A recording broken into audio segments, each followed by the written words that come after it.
So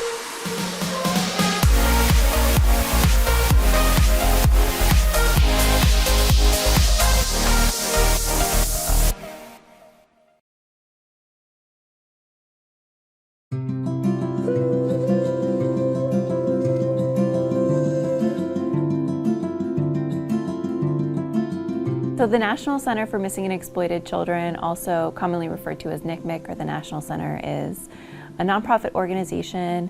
We are headquartered in Alexandria, Virginia, right outside of Washington, D.C., and we've got regional offices in Florida, New York, and Texas.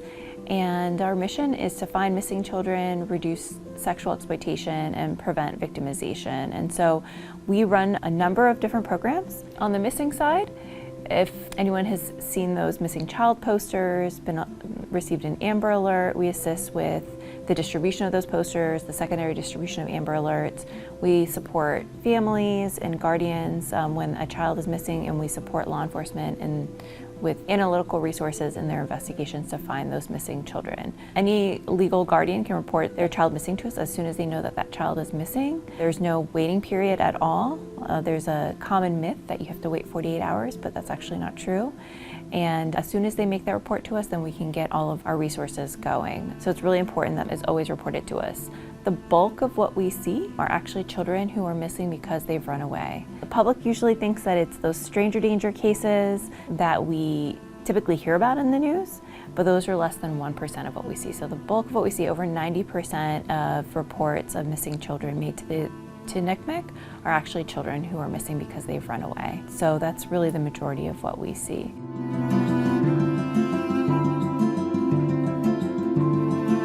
The second part of our mission is to reduce sexual exploitation. We operate the National Cyber Tip Line, which is a reporting mechanism where anyone can make a report of any kind of suspected child sexual exploitation or abuse. It's really easy to make a report. You just go to cybertipline.org, and it's just a web form. You can also call our hotline, 1-800-THE-LOST. It doesn't matter if you know for sure that there's exploitation happening. We always push and recommend that you make that report. We do receive a lot of reports to the National Cyber Tip Line. 2021, we received over 29 million reports of suspected sexual exploitation, yeah. So those are reports that are made by the general public, but also by electronic service providers. We call them ESPs. So this is like Facebook, Instagram, basically these online social media platforms, gaming platforms. If they're based in the United States, they are legally mandated to report any suspected exploitation to us. So the vast majority of reports we receive are actually from them. What we do is our analysts will add value to those reports and then try to find as much information as they can, and then we make those reports available to the Internet Crimes Against Children Task Force that is in every state. In California, we're unique because we're such a large state, we have 5 of them. Go to those Internet Crimes Against Children Task Forces, and then they'll determine whether or not to investigate. As you can imagine, because we receive so many reports, both on the cyber tip line side and then also of missing children, we've taken that information over the years and we have developed prevention programs, which is the third part of our mission, is to prevent this crime from happening. We don't want any kind of victimization at all. And so we do that through prevention education and through training for professionals. Our flagship prevention education program is our NetSmarts program, and it's focused on internet safety, and we have content for kids as young as 5 years old all the way through 17, 18 years old, as well as a family and community component. And then we have another prevention education program called KidSmarts, which is all about personal safety, and that's for that elementary age. We also provide, as I mentioned, training for professionals. We do in-person trainings, and we've got an online learning platform called NCMEC Connect, and it's open to anyone. It's totally free. You can register and learn about all the different issues that NCMEC works on.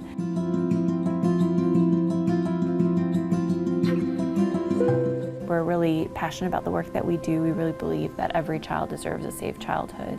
So this is, why we do this work every single day. We've been operating since 1984, and we've really grown quite a bit, and we are in a new phase where we're working really hard to be partnering with community-based organizations, and one of the ways that we do that is through our Community Education Partnership Program, where local organizations who are interested in either doing some type of prevention work or already doing prevention work and want to fold in internet safety into it, get our personal safety, then they get trained up on our Net Smarts and our Kids Smarts programs. And we provide technical assistance and walk them through each of the components of the program so that they can then go out into their community and facilitate proactively. So we are very excited to be partnering with the Utopian Society. They came on board last year as a community education partner, and they have been trained up, their volunteers and staff have been trained up on the Net Smarts program, which is our internet safety program, and the Kids Smarts program, which is our personal safety program. And they will be offering these free presentations to elementary, middle, and high school age youth, as well as adults and community members throughout the South Bay. It's really easy to reach out to them. You can send them an email or message them on Facebook if you have any interest, and they will come in, again, completely free, and talk to your groups about how to stay safer online, what are the risks, what to do if you come across any kind of suspected exploitation, or if a young person is being targeted for exploitation online. Even if you're not sure, it's a great tool and great resource to be able to engage with your community and engage with the youth in your community. If your child goes missing, as soon as you know that they're missing, you can make a report. You can report to NCMEC, but what we actually ask is that first you make a report to law enforcement, because when you call us, we're going to ask for that case number, and we're going to check the National Crime Information System, which is that national database, to see that it's been entered in there. Again, there's absolutely no waiting period. As soon as you know your child is missing, even if you think they might come back later, but you're concerned about their whereabouts, you're not sure, please make that report. Even if they have run away before, it's not uncommon for children to be reported missing to us who've maybe run away multiple times. It's still very, very important that that report is made. And the reason for that is, A, we want our kids to know that we take this really seriously and their safety is really serious to us, and we want to be able to find them. And even if, let's say, it's common for them to run on Friday and they always come back on Saturday, there's a lot that can happen in that 24-hour period. There's a lot of trauma that they can experience. So we want to make sure that they know that we care about them, that we take it very seriously, and this way we can activate all of our resources, including support for you as a parent or caregiver, because it can be very frustrating if you're not sure why they're running away, or if it's happened more than once, or you're concerned they're going to do it again. Then we can provide that support and reunification and come up with a plan with that young person so that we can get in front of it and find out what it is that they're running from or to, so that we can prevent that from happening.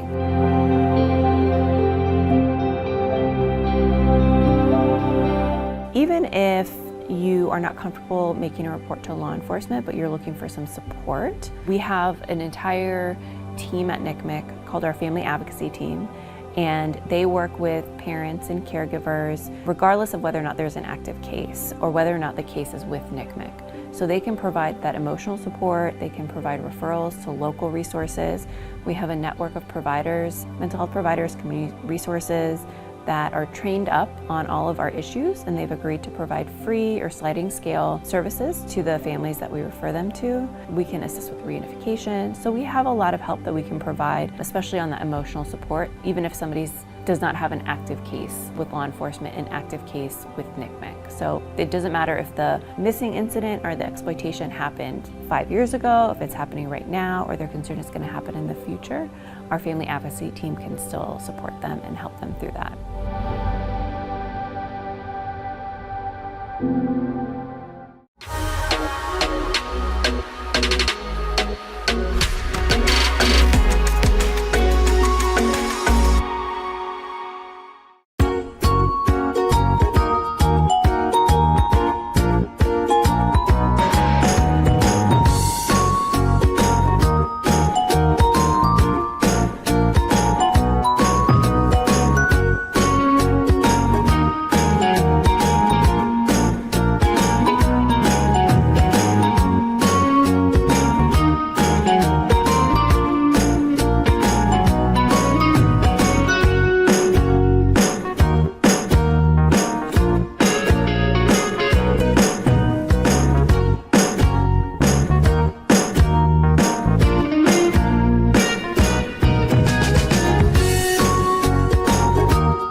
So if a young person has an image that they believe is being shared online or has been posted online, a sexual or sexually explicit image, there's a few different things that they can do, and there are a few different ways that NCMEC can help. One, we always want to encourage reporting to the cyber tip line. If somebody makes a report to us, then that gets all of our support services activated. So then we'll reach out to that young person, we can offer them some of our resources, and we'll get more information so that we can reach out to the platform where that sexually explicit image is and advocate to get that taken down. We also understand that not everybody's comfortable making that report, and if they're not, there are a couple of other ways we can assist. If you go to our website, if you go to ncmic.org/takeitdown, then you will see links that have instructions to some of the major, most popular platforms on how to report directly to them that your sexually explicit picture or video is on their platform. The instructions are for reporting on the website, but also through the app as well. So that's one way to do it, and usually when you report to those apps, it's anonymous. So you can report either your content or somebody else's. The other resource that we have that we actually just launched is a webpage called Take It Down. And on this service, and you can link to it by going to ncmic.org/takeitdown. There's a link right on that page. That's for someone who thinks that or is concerned that a picture or video of them when they were a minor might be circulating online, even if they're not sure. So for example, if somebody has sent a nude photo to somebody that they were talking to, and then now they're afraid that person might post it online. Maybe they've threatened them or they've said that they're going to do it. They can go to this site and then they will select the photos or the videos from their device, so whether it's on their phone or on their computer. We don't upload any photos or videos. What we do is we take the digital fingerprint called a hash value, and we take that information and we share that with other online platforms who have agreed to be a part of this program. And then if it pops up on their websites, then they will review it and then they can take it down. So it's totally anonymous, and we're not taking that picture or video, we're just taking that digital fingerprint, so it'll stay on their device. They don't have to worry about that. One of the trends we are seeing is that young people are being blackmailed for sexual content. So we call that NCMEC sextortion, but it's really just blackmail. So if I go back to that other example I used before, where I'm talking to somebody and I send a sexual photo, and then they turn around and they say, if you don't send me more content, then I'm going to post this photo online. Or if you don't send me money, I'm gonna post this photo online and share it with everyone you know. We call that sextortion, and it's a crime, and somebody's taking advantage of me in that situation. And there is help, and NCMEC can help. We don't want young people to try to handle it themselves and to send money or to send more content, because that typically doesn't stop it from continuing. It just continues to spiral and get worse. So please, please report to the cyber tip line and let us know so that we can help you. Anyone can make a report to us, so a young person can report to us directly. It does not have to go through an adult. All of the cyber tip line reports are shared with law enforcement, so law enforcement will be notified. Now, we will work with that young person, so it's not sent to law enforcement without them knowing what's going on. We will contact them and let them know that we received the report and kind of what the next steps are, and walk them through that process and advocate for them. Also, one of the benefits of reporting to the cyber tip line is that it won't go to a random law enforcement agency. It's going to go to these highly trained internet crimes against children task forces, and this is what they specialize in, are these crimes. And so we can advocate for them and work alongside them to make sure that that young person gets the help that they need.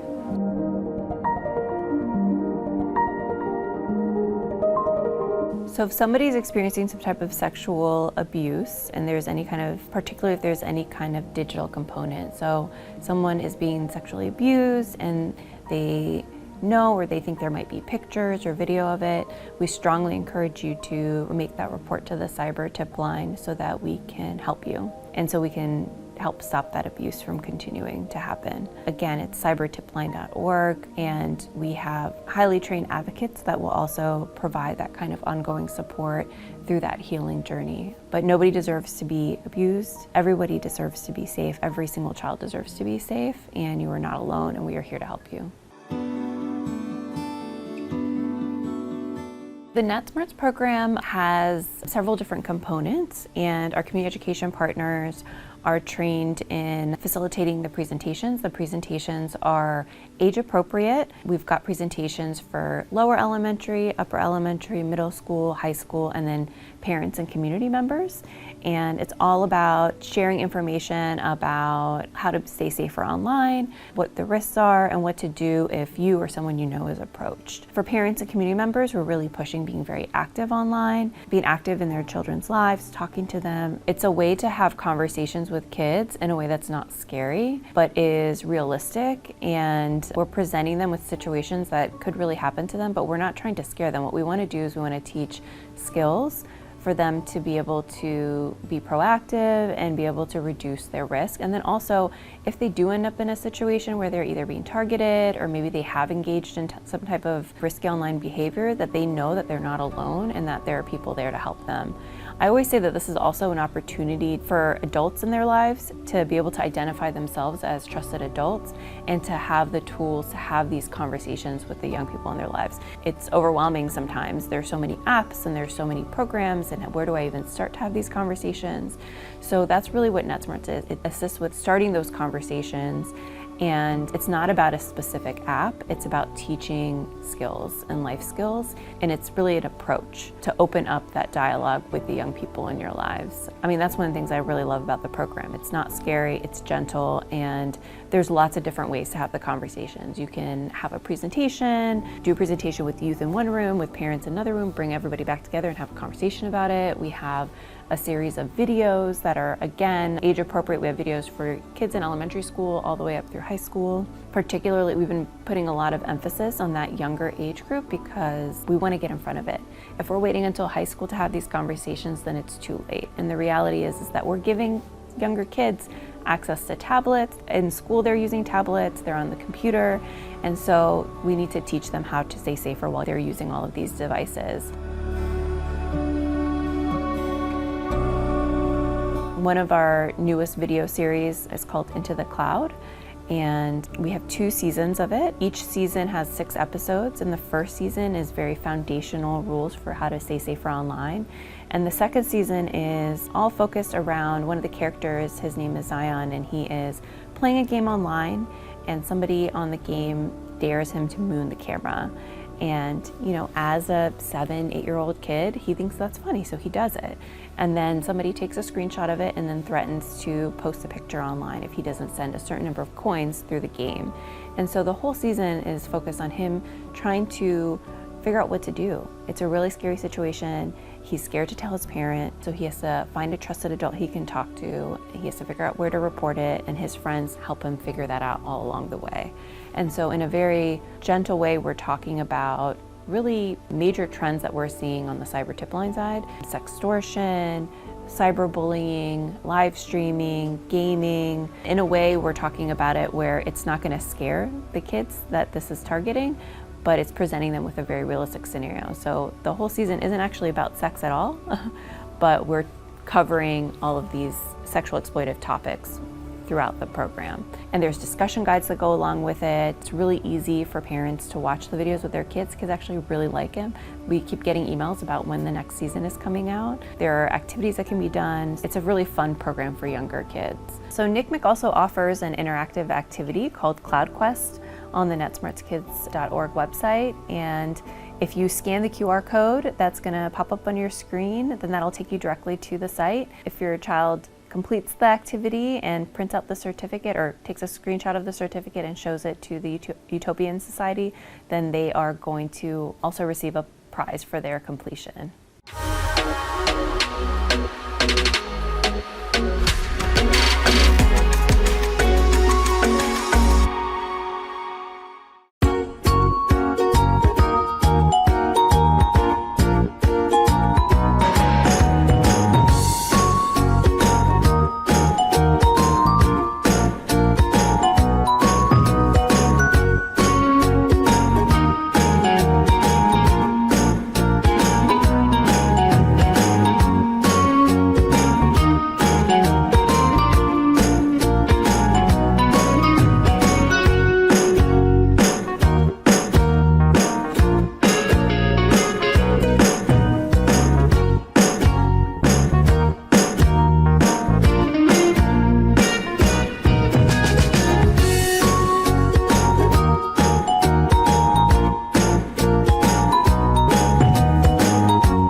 So in 2021, NCMEC received reports of over 27,000 cases of missing children, and that's just a fraction of the overall reports in the United States. Every year there's over 400,000 reports of missing children, but not everybody knows to report to us. So we were able to assist with over 27,000 of those reports, and we have a very high recovery rate. In 2021, over 89% of those cases were resolved. When NCMEC is involved, we can deploy a lot of resources and we can provide a lot of support to those caregivers and to the agencies that are investigating those cases. So NCMEC also works on child sex trafficking cases. We have a specialized team that works those cases. And every missing child reported missing to NCMEC. So on every missing child case that we receive, we screen them for possible child sex trafficking. And if it gets flagged, it gets assigned to the specialized team. And we estimate that in 2021, and it's the same statistic in 2022, that 1 in 6 of the reports of children who are missing because they've run away, 1 in 6 of those cases involved possible child sex trafficking. So that's something I always like to share, that that's kind of also one of the risks when a child is missing, is that they could be exploited in that way. In 2021, we received over 29 million reports of suspected child sexual exploitation to the cyber tip line. The vast majority of those reports are for suspected child sexual abuse materials. So that is what used to be commonly referred to as child pornography. We don't use that language anymore. We're really intentional about calling it child sexual abuse materials because that's what it is, it's child sexual abuse. The second highest reported category was online enticement, and that's when somebody is reaching out to someone they believe is a child online and trying to get them to send either sexual content or meet them offline. And then the third highest category of reports to the cyber tip line was for child sex trafficking. When someone wants to make a report to the cyber tip line, there's several different categories to choose from, but those are kind of the top 3 reporting categories that we receive. We've seen a significant increase in the category of online enticement. Sextortion is a form of online enticement. Actually, from 2020 to 2021, we saw that number double of those reports. And there are a lot of factors that contribute to it, but just more people being online, it's more opportunity to exploit a child. We've also seen a steady increase in just reports overall to the cyber tip line. In particular, in the last year, we've seen a huge spike in those sextortion cases. And often when we think of these sex crimes against children, the stereotype is that it's only happening to girls, but it actually happens to all kids, including boys, and we've seen, in particular with boys, a huge spike in those sextortion cases where they are being targeted, somebody's pretending to be somebody else, essentially catfishing them, grooming them, building that trust, and then once that young person trusts them and sends them a sexual image, then they go back and they blackmail them and they say, if you don't send me money, then I'm gonna put this picture out there. And that young person, it's really isolating, it's really scary to go through that. And what we found talking to survivors is that they don't know that there's help out there. They don't know that somebody has committed a crime against them, and they often blame themselves, but it's not your fault as a young person. Somebody has taken advantage of you. They have groomed you and they have tricked you into trusting them and then taken advantage of that. And so it's really, really important that we're letting kids know that if they're ever in this kind of situation, that there is help and that they're not alone. And we really want parents and community members to know that as well, because there are a lot of feelings that come up if your child is in this situation. And there is sometimes guilt and embarrassment and shame. And the reality is that a crime has been committed against your child, and your child deserves to be safe and should never be in this situation to begin with. And the solution isn't to say, just don't send those images, because that doesn't solve the problem. Somebody is tricking them into it. That's why NetSmarts is so important, because we're telling them about what this is, right? We're explaining that this is something that's happening. And of course, we want to discourage sending sexual images of yourself, but we also understand why young people engage in that behavior.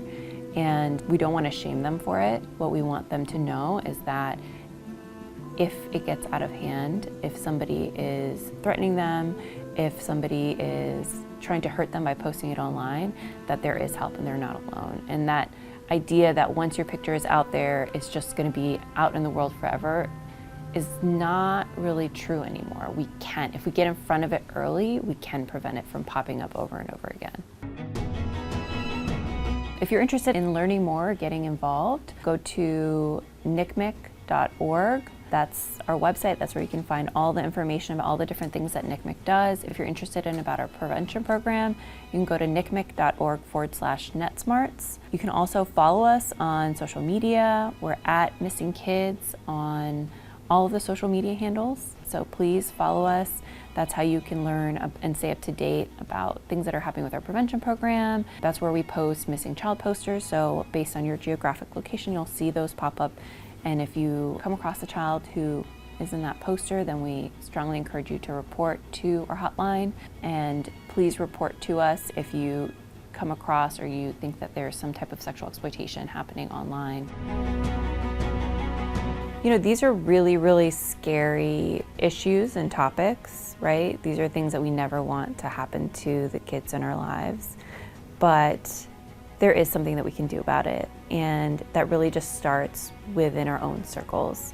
So having conversations with our kids, being very open, continuing, and they need to be ongoing conversations. It can't be just a one-time thing. Advocating for having this programming in your communities. NetSmarts is a great start, but it can't just be internet safety. We have to be talking about healthy relationships, about sexuality, about, you know, a wide range of topics so that we can prevent child sex abuse and that we can teach kids what relationships should look like so that they can identify when somebody is trying to trick them and trying to exploit them.